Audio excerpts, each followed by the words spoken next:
Assalamualaikum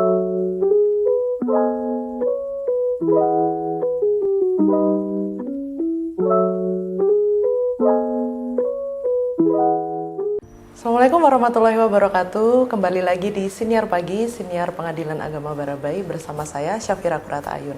Kali ini kami akan secara khusus membahas tentang pembangunan zona integritas. Dan saat ini saya sudah dibersamai oleh narasumber yang luar biasa. Mari kita sambut Bapak Ahmad Syafruddin.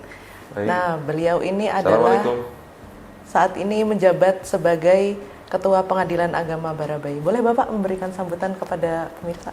Oke, baik. Terima kasih Mbak Syafira. Ya. Bapak Ibu yang saya hormati dan banggakan, pemirsa Siniar Pagi. Izinkan saya perkenalkan diri, saya Dr. Ahmad Syafruddin, SAG, MH. Saat ini saya bertugas sebagai Ketua Pengadilan Agama Barabai kelas 1B sejak tanggal 7 Februari 2024. Demikian perkenalan dari saya. Terima kasih, Pak. Ya, baik. Mungkin langsung saja ke pertanyaan ya Bapak. Oh iya, Pertanyaan yang pertama, di samping pembangunan zona integritas ini kan merupakan program nasional ya Pak ya, utamanya dari Menpan RB. Ya. Nah, seberapa pentingkah pembangunan zona integritas ini untuk diterapkan di Pengadilan Agama Barabai Pak? Oke, jadi begini Mbak Syafira ya, dan pemirsa Siniar Pagi. Memang pembangunan zona integritas itu salah satu program yang digulirkan oleh pemerintah melalui Kementerian Reformasi Birokrasi untuk semua instansi pemerintah, baik itu pusat maupun daerah. Tujuannya sebetulnya untuk memberikan pelayanan terbaik kepada masyarakat.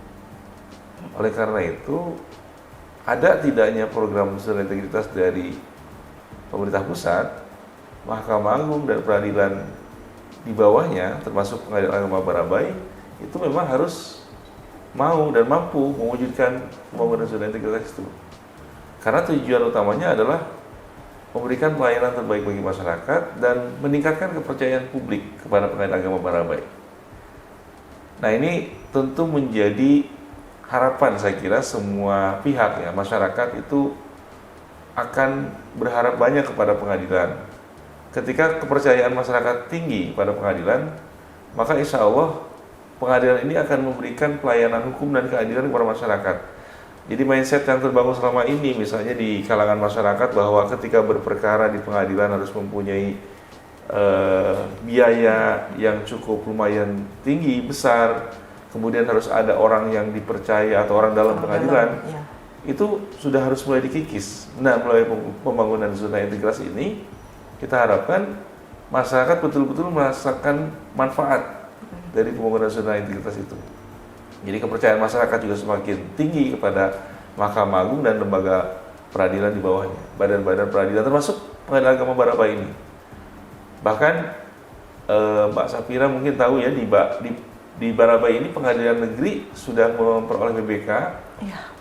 Dan kejaksaan negeri juga sama sudah memperoleh PBK. Jadi setiap lembaga pemerintah saya kira saat ini sudah mulai berlomba-lomba untuk menciptakan suatu zona, suatu kawasan yang memang betul-betul dirasakan manfaatnya bagi masyarakat. Seperti itu, Pak Syafira. Iya, baik Bapak. Nah, kemudian Bapak ini sebagai pucuk pimpinan tertinggi di Pengadilan Agama Barabai, dan salah satu komponen penting dalam pembangunan zona integritas itu kan adanya komitmen pimpinan Bapak. Nah, seperti apa tuh bentuk komitmen pimpinan? Baik, terima kasih Mbak Syafira. Jadi gini, saya sebagai pimpinan, sebagai ketua pengadilan, memang harus punya komitmen. Itu memang salah satu zona area yang harus dibangun ya di dalam pembangunan zona integritas itu. Nah, pimpinan harus bisa memastikan kepada seluruh unsur, setiap unsur SDM di Pengadilan Agama Barabai, bahkan ke semua stakeholder Pengadilan Agama Barabai, bahwa Pengadilan Agama Barabai betul-betul komit melaksanakan pembangunan zona integritas. Nah, apa yang saya lakukan sebagai pimpinan? Tentu saya pertama akan meneruskan kebijakan-kebijakan pimpinan sebelum saya yang sudah dinilai bagus dan dirasakan betul manfaatnya, dan saya hanya melakukan perubahan sedikit-sedikit atau yang belum dilakukan oleh pimpinan sebelumnya di PA Barabai ini. Nah, tapi substansi pokoknya adalah bagaimana merubah pola pikir di kalangan pegawai kita, kemudian mindset mereka berubah, dan kemudian kita juga menciptakan sebuah kultur set, budaya kerja yang pada intinya tidak kemudian memberikan kemanfaatan kepada dirinya saja. Kan dulu mungkin kita sering kali mendengar layanan di instansi pemerintah itu biasanya nggak ramah, jutek dan lain sebagainya lah, kira-kira begitu. Kemudian sarana prasarana juga seadanya. Nah, melalui pembangunan zona integrasi ini, kita tidak hanya membangun kultur budaya kerja yang baik di kalangan pegawai, tapi juga bagaimana mereka mampu memberikan peningkatan layanan dari waktu ke waktu pada masyarakat. Di Pengadilan Agama Barabai ini berarti masyarakat mencari keadilan, sehingga masyarakat betul-betul kalau misalnya ada biaya yang harus dikeluarkan, itu sudah resmi ada biayanya, ada ketentuannya di Pampang. Kemudian tidak ada lagi yang misalnya harus ada orang dalam lah, kemudian ya kalau berperkara harus punya biaya tinggi di luar biaya yang resmi. Nah, itu sudah mulai dibangun, sehingga kalau misalnya ada pegawai katakanlah yang bermain perkara, itu pasti akan saya tegur dan saya akan berikan sanksi. Karena itu sangat bertolak belakang, sangat melanggar nilai-nilai yang sudah dianut di dalam pembangunan zona integrasi ini. Kalau sampai ketahuan, nah itu betul-betul saya akan berikan sanksi. Jadi nggak boleh sama sekali para pihak bermain perkara. Jadi para pihak pun kita berikan zonasi, Mbak. Zonasi di Pengadilan Agama Barabai ini, mana zonasi merah, artinya pegawai itu tidak boleh bersinggungan langsung di daerah situ. Misalnya di area ruang tunggu, kemudian di area pendaftaran, di area parkir. Betul-betul pegawai kita itu tidak boleh menyatu, melakukan interaksi kalau tidak ada kepentingan, kecuali petugas ya, Mbak ya. Iya, kecuali ada petugas di sana yang memang ditugaskan untuk itu. Sehingga hakim misalnya itu tidak boleh lagi misalnya dia berjalan di sekitaran ruang tunggu sidang, dia harus betul-betul steril, termasuk pegawainya. Nah, ini untuk memastikan bahwa kekhawatiran masyarakat terhadap adanya pungli, adanya korupsi di antara masyarakat dan pegawai pengadilan dengan aparat pengadilan itu betul-betul diminimalisir sama sekali. Ya, pokoknya anggapan-anggapan buruk selama ini terkait instansi pemerintah itu harus dihilangkan, mulai dikurangi. Ya. Karena kan di masyarakat itu kalau kamu mau menang perkara di pengadilan ya harus punya duit. Kalau nggak punya duit ya nggak bakalan menang. Stigma gitu negatifnya kan. Itu masih ada ya stigma negatif seperti itu di masyarakat. Nah, di PA Barabai ini saya pastikan sudah tidak ada lagi. Sudah tidak ada. Bersih ya Bapak ya. Insya Allah. Baik, boleh Bapak ceritakan sedikit proses persiapan dan perencanaan yang sudah dilakukan di Pengadilan Agama Barabai terkait implementasi pembangunan zona integritas? Oke, jadi gini Mbak Safira, terima kasih atas pertanyaannya. Mbak Safira detail sekali kalau pertanyaannya. Jadi gini, pembangunan zona integrasi itu berawal dari pencanangan, ya kan? Pencanangan zona integrasi itu sudah lama, dan kemudian pembangunan juga sudah kita lakukan dari misalnya per zona, Mbak ya, dari zona 1, zona area 1, area 2 sampai area 6 itu kita pastikan masing-masing sudah melakukan koordinasi kepada anggotanya dan memastikan betul masing-masing itu menjalankan sistem yang sudah dibangun itu berjalan.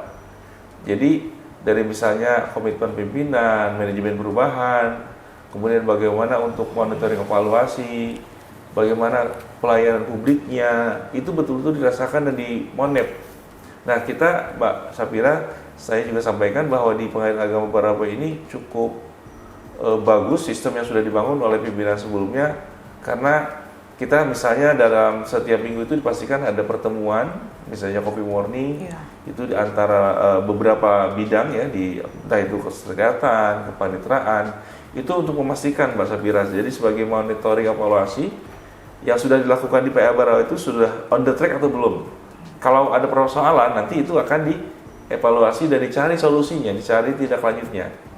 Bahkan Kopi morning itu menjadi bahan juga sekaligus pengawasan bagi hakim pengawas bidang, dan itu juga sekaligus untuk menjadi bahan rapat koordinasi bulanan, Mbak Safira. Jadi teman-teman di pegawai baik hakim maupun pegawai PPNP di PA Barabai ini bisa ikut andil memberikan masukan kepada pimpinan jika memang ada sesuatu yang dirasakan tidak pas atau kurang on the track lah, tidak sesuai dengan aturan teknisnya misalnya, atau pelayanan kurang maksimal, itu bisa disampaikan. Tidak hanya melalui copy morning, tapi di dalam koordinasi juga bisa. Jadi kita sebagai pimpinan terbuka sekali, manakala ada hal-hal yang kurang pas, kurang baik, kurang lancar, ada kendala di bawah, itu saya buka sama sekali ruang itu kepada teman-teman, bukan hanya kepada atasannya langsung, tapi juga bisa ke koordinator tim pembangunan ZI ataupun ke saya sebagai pembinanya ya. Jadi komunikasinya nggak hanya satu arah ya Pak? Nggak hanya satu arah. Ya. Jadi saya memastikan teman-teman tuh bisa bekerja, bertugas di PA Barabai itu secara nyaman, lahir maupun batin, bisa ketawa, bisa tersenyum, bisa bahagia seperti Mbak Safira ini, ya. Saya kira itu Mbak Safira. Oh baik, Pak. Nah, di tahun 2024 ini Pak, yang namanya era digital, era teknologi itu kan sudah benar-benar di mana-mana ya Pak ya, merasuk mana-mana. Nah, bagaimana IT, teknologi informasi dan komunikasi ini dimanfaatkan untuk mendukung implementasi pembangunan ZI di PA Barabai? Baik, ya tidak bisa dipungkiri Mbak Safira ya, bahwa perkembangan informasi teknologi ini dari waktu ke waktu perubahannya begitu cepat, dinamikanya begitu cepat, sehingga Mahkamah Agung termasuk Pengadilan Agama Barabai ini juga harus ikut ya dalam kemajuan itu. Ya kita setidak-tidaknya untuk persoalan pembangunan atau pelayanan kepada masyarakat dengan adanya layanan e-court, pendaftaran secara elektronik yang sudah diluncurkan Mahkamah Agung, kita harus support penuh. Selain pendaftaran secara elektronik juga sekarang kan kita bisa melaksanakan persidangan secara elektronik, dan itu juga sudah kita pastikan betul e-court kita sudah berjalan dan bisa memberikan pelayanan kepada masyarakat mencari keadilan. Karena saya sampaikan kepada pemirsa Siniar Pagi bahwa layanan e-court ini sebetulnya memberikan banyak keuntungan kepada masyarakat, terutama pertama dari sisi biaya ya, itu biayanya lebih murah Mbak Safira. Karena panggilan kepada para pihak itu tidak membutuhkan biaya karena gratis, free. Panggilan langsung diantarkan melalui WA ataupun email, surat elektronik, dan selanjutnya Mbak Safira, para pihak itu sidangnya tidak mesti ke Pengadilan Agama Barabai. Jadi nggak harus datang ke kantor pengadilan. Jadi masyarakat yang lokasinya tempat tinggalnya kebetulan jauh dengan Pengadilan Agama Barabai, maka mereka bisa langsung melaksanakan persidangan secara virtual. Artinya virtual itu untuk jawab menjawabnya ya Mbak ya. Mereka tidak usah datang, tapi untuk pembuktiannya mereka harus datang ke sini. Dan bahkan untuk mereka yang ada di luar daerah, kita juga bisa fasilitasi dengan persidangan virtual. Itu melibatkan pengadilan agama di tempat lain atau di luar yurisdiksi Pengadilan Agama Barabai. Nah, selain e-court juga teman-teman ini di bawah juga sudah memberikan layanan lain ya. Misalnya untuk PTSP bisa dilaksanakan secara penuh ya layanannya. Bahkan ke depan mungkin juga akan dilaksanakan PTSP secara online. Yang saat ini mungkin belum maksimal, nanti kita akan maksimalkan ya PTSP online, sehingga masyarakat itu ya termasuk tadi pendaftaran perkara itu, kalau misalnya masyarakat biasa belum punya email, kemudian kita akan bantu melalui virtual meeting, melalui Zoom misalnya, kita langsung berinteraksi Pak Safira ya. Itu akan kita bangun ke depan. Bahkan untuk antrian sidang kita sudah mulai juga online. Mungkin juga dalam waktu dekat kita akan buka layanan booking online. Jadi masyarakat itu untuk memastikan dia kapan mau ngambil produk pengadilan itu bisa menentukan hari apa dan tanggal berapa dan jam berapa, seperti itu Mbak Safira. Jadi sudah berjalan ya Pak ya inovasi-inovasi yang berbasis digital ini yang mempermudah para pihak mengakses keadilan. Jadi gini Mbak Safira, kita juga aktif ya secara dalam hal publikasi. Apa yang sudah kita lakukan di PA Barabai ini kita langsung publikasikan melalui media sosial yang kita miliki, baik itu Instagram ataupun Facebook dan website. Dan bahkan ada Twitter juga belakangan sudah kita aktifkan, itu untuk memberikan informasi kepada masyarakat sehingga akses informasi masyarakat dimanapun berada, terutama masyarakat Kota Barabai yang konon katanya disebut di sini Paris Pan Borneo Mbak Safira. memberikan pelayanan yang terbaik lah kepada masyarakat pencari keadilan di wilayah hukum Kabupaten Hulu Sungai Tengah.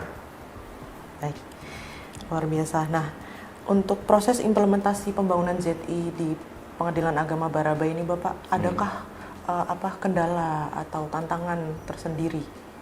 Oke, jadi gini, Pak. Dari waktu ke waktu, ketua timnya ya, Pak Wakil Ketua Pengadilan Agama Barabai senantiasa melakukan upaya monitoring evaluasi bagaimana pembangunan zona integritas ini berjalan sesuai dengan yang diharapkan. Tujuan utama dari pembangunan zona integritas itu betul-betul dirasakan manfaatnya oleh masyarakat dan semua stakeholder Pengadilan Agama Barabai. Nah, bicara kendala, Mas Safira, begini ya. Kita tuh berbeda dengan instansi semisal Kementerian Kumham yang di bawahnya ada imigrasi ya, kantor imigrasi yang hanya melayani satu orang dari misalnya pelayanan pembuatan paspor gitu ya, ataupun di instansi lain misalnya untuk catatan sipil keperluannya satu. Jadi mereka datang tidak ada pihak-pihak yang berlawanan. Artinya mereka satu sisi saja. Nah, pengadilan agama ini termasuk mungkin pengadilan negeri itu kan mereka datang dengan dua kepentingan yang berbeda. Misalnya ada penggugat, ada tergugat. Nah, itu bisa saja Mbak Safira ketika misalnya putusan yang dikeluarkan oleh majelis hakim, oleh hakim ternyata tidak memenuhi rasa keadilan atau tidak memberikan kepuasan kepada salah satu pihak. Nah, itu bisa saja salah satu pihaknya itu akan merasakan ketidakpuasan. Tidak puas terhadap putusan hakim. Nah, itu mungkin menjadi salah satu potensi mereka untuk memberikan testimoni ataupun pengaduan kepada pengadilan atau Mahkamah Agung. Padahal zona integritas itu bukan kepada hasil putusan sebetulnya, tapi bagaimana proses sampai putusan itu keluar. Dari mulai pendaftaran perkara, bagaimana pendaftaran perkara itu bisa betul-betul memberikan akses yang maksimal. Misalnya layanannya ramah, petugasnya juga memberikan senyum gitu. Di situ yang dinilai, bukan putusannya. Termasuk nanti dalam proses pemanggilan para pihak, dalam proses persidangan, hakim tidak berpihak kepada salah satu pihak saja. Misalnya dia berada di tengah-tengah, gitu kan? Pihak tidak berpihak kepada penggugat ataupun berpihak kepada tergugat. Nah, yang dikhawatirkan itu kendalanya, misalnya tadi masyarakat itu tidak puas terhadap putusannya, kan putusan itu sudah melalui proses panjang dan hakim pun akan melakukan pertimbangan hukum ya secara mendalam, sehingga wajar kemudian jika putusannya ada yang merasa di apa yang dikabulkan atau yang satu ditolak atau sebaliknya seperti itu. Oke Bapak, terus kemudian bagaimana sih Pak caranya kita memastikan pelaksanaan pembangunan zona integritas itu bisa berjalan secara konsisten? Oh gitu ya, gini Mbak Safira, ini sebetulnya sudah merupakan bagian dari area yang ada dalam zona integritas. Bagaimana misalnya dari sisi pengawasan ya, memastikan betul bahwa sistem yang dibangun sudah berjalan secara konsisten. Jadi begini, pengawasan itu kan sudah dilakukan setiap triwulan, itu sudah rutin kita lakukan. Sekaligus juga ada TLHP-nya, itu menjadi salah satu penilaian kinerja triwulan Badan Peradilan Agama. Selain itu, di Pengadilan Agama Barabai ini, kita, ya tadi saya sampaikan, kita senantiasa berupaya monitoring evaluasi. Melalui apa? Melalui copy morning yang setiap minggu kita laksanakan. Itu melibatkan bukan hanya teman-teman di kepaniteraan, tapi juga kesyariatan. Termasuk hakim sebagai hakim pengawas bidang, tahu betul mana saja sisi-sisi mana yang tidak berjalan secara konsisten. Oleh karena itu, kalau tadi pertanyaannya bagaimana kita memastikan, ya melalui tadi Mbak Safira. Bahkan di setiap minggu kita melakukan briefing Mbak Safira di PTSP dan seluruh pegawai itu kita laksanakan. Ada khusus PTSP juga melibatkan briefing itu melibatkan semua pegawai. Seperti Mbak Safira mungkin tahu ya, kalau odol Pepsodent itu meskipun sudah laku di pasaran, tapi dia selalu ada iklannya loh di TV kan, di televisi, di internet, di YouTube itu ada. Padahal produknya laku. Nah, sama seperti kita di sini, teman-teman sebenarnya sudah tahu bagaimana SOP misalnya memberikan pelayanan, bagaimana membuat berita acara, bagaimana SOP pemberian produk, tapi kita selalu mengingatkan melalui briefing tadi Mbak Safira. Jadi briefing itu merefresh, memberikan sebuah pengulangan, tapi juga sekaligus sebagai bahan monitoring kepada teman-teman di semua sisi, semua lini.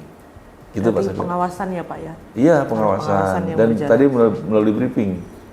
Pengawasan dan briefing. Terus dari tadi kan kita sudah membicarakan ZI di Pengadilan Agama Barabai ini Bapak. Okay. Nah kalau untuk masyarakatnya sendiri Bapak, apakah pembangunan zona integritas ini bisa nggak sih ada keterlibatan masyarakat di dalamnya atau seperti apa kontribusi kalau masyarakat? Oh begini, betul Mas Safira. Jadi masyarakat itu kan sebagai user ya, sebagai pengguna layanan kita. Maka masyarakat itu bisa juga selain pengguna juga dia juga bisa kita jadikan sebagai pihak yang bisa memberikan penilaian langsung, feedbacknya kepada kita. Mereka yang bisa melakukan penilaian sejauh mana kinerja kita kepada mereka, sejauh mana layanan yang kita berikan kepada mereka, mereka bisa memberikan penilaian. Makanya di PTSP kita Mbak Safira maupun nanti disiapkan juga di website, mereka bisa mengisi bagaimana penilaian mereka terhadap kualitas pelayanan kita. Apakah misalnya di Pengadilan Agama Barabai itu masih terdapat pungli, masih ada korupsinya, bagaimana keramahan petugas di PTSP itu bisa mereka melakukan penilaian melalui survei tadi itu Mbak Safira. Survei sekaligus juga, bahkan kalau sekarang kan zamannya era keterbukaan ya, di website itu bisa melalui Google misalnya, Google Review, itu mereka bisa langsung memberikan testimoni, semacam memberikan ulasan. Sehingga ataupun mereka dalam Google Review itu memberikan bintang berapa 1 sampai 4. Jadi masyarakat itu bisa memberikan feedback secara langsung. Meskipun mereka tidak datang ke sini, mereka bisa memantau dari luar misalnya, atau berdasarkan testimoni mereka malu menyampaikannya di PTSP, mereka bisa memberikan penilaian di Google Review tadi Mas Safira. Jadi itulah bentuk partisipasi publik masyarakat terhadap layanan kita. Jadi dari mereka itulah kita belajar. Jadi keluhan mereka itu kita jadikan masukan untuk perbaikan kita dari waktu ke waktu. Termasuk mungkin ini adanya kita sediakan kotak saran ya Pak ya? Ya, termasuk itu kotak saran. Bahkan juga instansi lain yang memiliki keterkaitan dengan kita, misalnya ya stakeholder, misalnya seperti bank yang memberikan layanan pembayaran panjar biaya perkara, kemudian kantor pos yang mereka punya andil dalam pengiriman surat panggilan, panggilan sidang, surat tercatat, atau Dukcapil misalnya yang memang menjadi lembaga pemerintah yang bertugas memberikan kepastian administrasi kependudukan. Itu kan setelah dari kita biasanya masyarakat melalui Dukcapil, merubah identitas kependudukannya itu di Dukcapil. Termasuk Kementerian Agama misalnya, lembaga-lembaga yang punya andil, punya keterlibatan langsung dengan Kementerian Agama, mereka pun bisa memberikan penilaian kepada kita. Bagaimana produk kita misalnya, mereka akan memberikan feedback. Kan kita mengeluarkan produk misalnya isbat nikah, penetapan isbat nikah dikabulkan atau tidak, itu kan nanti setelah itu tahapannya ke Kementerian Agama, ke KUA, terus selanjutnya ke kantor Dinas Catatan Sipil. Terkait dengan layanan perbankan misalnya, perbankan yang hadir di sini atau mereka yang melayaninya di tempat di kantor mereka akan juga mereka bisa memberikan penilaian feedback kepada kita. Jadi tidak hanya masyarakat yang memang berperkara, tapi juga lembaga instansi lain yang punya keterlibatan dengan kita. Seperti itu Mbak. Luar biasa Bapak. Satu pertanyaan terakhir Baik, ya Bapak ya. Mbak. Dampak apa sih Pak yang sebenarnya diharapkan dari pembangunan zona integritas ini di Pengadilan Agama Barabai? Apa dapat mempengaruhi pencegahan korupsi kah mungkin, atau meningkatkan kualitas pelayanan publik, atau seperti apa sih Pak dampak yang diharapkan? Yang disebutkan Mbak Safira tadi betul persis. Jadi intinya begini Mbak Safira, masyarakat berperkara itu, terutama masyarakat yang berada di Kabupaten Hulu Sungai Tengah itu merasakan betul manfaatnya dari pengadilan agama itu. Mereka memiliki akses yang luas untuk dapat dilayani oleh Pengadilan Agama Barabai, dan ketika mereka datang juga diberikan pelayanan yang ramah, pelayanan dengan penuh senyuman misalnya dari petugas kita, dan sesuai dengan SOP. Itu bagian dari tata laksana. Jadi apa yang kita lakukan di sini itu sudah ada jelas SOP-nya. Ketika masyarakat bertanya tentang suatu layanan misalnya, itu berapa lama tenggang waktunya, kemudian kapan bisa diambil produk, itu mereka bisa tahu dari SOP itu. Jadi sudah ada kejelasan, tidak mengambang informasi yang mereka peroleh. Jadi masyarakat itu merasakan betul manfaatnya, mereka pun mengeluarkan biaya sesuai dengan standar yang sudah kita keluarkan secara resmi. Jadi manfaatnya dirasakan oleh masyarakat, biayanya juga mungkin tidak terlalu terbebani karena tidak ada biaya-biaya siluman. Yang sementara ini menjadi momok stigma negatif di masyarakat itu kita hilangkan. Jadi betul-betul dirasakan manfaatnya. Tentu secara makro nanti berpengaruh kepada kepercayaan publik. Publik akan meningkat kepercayaannya kepada pengadilan, kepada Mahkamah Agung, kepada semua lembaga peradilan yang ada di bawah Mahkamah Agung, termasuk Pengadilan Agama Barabai ini, Mbak Safira. Luar biasa berarti dampaknya memang Betul, Mbak Safira. harus dilaksanakan betul-betul ya Pak? Ya, pembangunan harus zona istiqomah, integrasi. konsisten. Dan memang harus diawali dari kita semua ya, bukan hanya hakim saja misalnya kemudian pegawai tidak. Termasuk Mbak Safira yang saat ini misalnya bertugas di Kecamatan memberikan support penuh kepada pembangunan zona integrasi ini, meskipun misalnya Mbak Safira tidak berhubungan langsung dengan masyarakat pencari keadilan, tapi mungkin Mbak Safira bisa memberikan support, dukungan secara tidak langsung, misalnya kepada memberikan sarana yang terbaik, gitu kan di kantor ini, dari sisi misalnya ruang tunggu sidang, dari toiletnya, dari parkirnya, dari semenjak masyarakat datang di luar di gerbang masuk itu sudah dipastikan betul masyarakat merasakan manfaat dari layanan yang kita berikan. Seperti itu Mbak Safira. Harus berperan ya Pak ya. Oh iya betul, semua. Baik, terima kasih Bapak, luar biasa sekali. Sama-sama, Mbak materi kita Safira. hari ini Ya. sangat banyak banget insight yang saya dapatkan dan Baik. mudah-mudahan juga bermanfaat untuk semua pemirsa. Baik, karena sudah tiba di penghujung acara, saya dan segenap tim yang bertugas mohon undur diri, mohon maaf apabila banyak kesalahan dan kekeliruan. Saksikan terus episode-episode lain Siniar Pagi, Siniar Pengadilan Agama Barabai hanya di channel YouTube Pengadilan Agama Barabai. Assalamualaikum warahmatullahi wabarakatuh.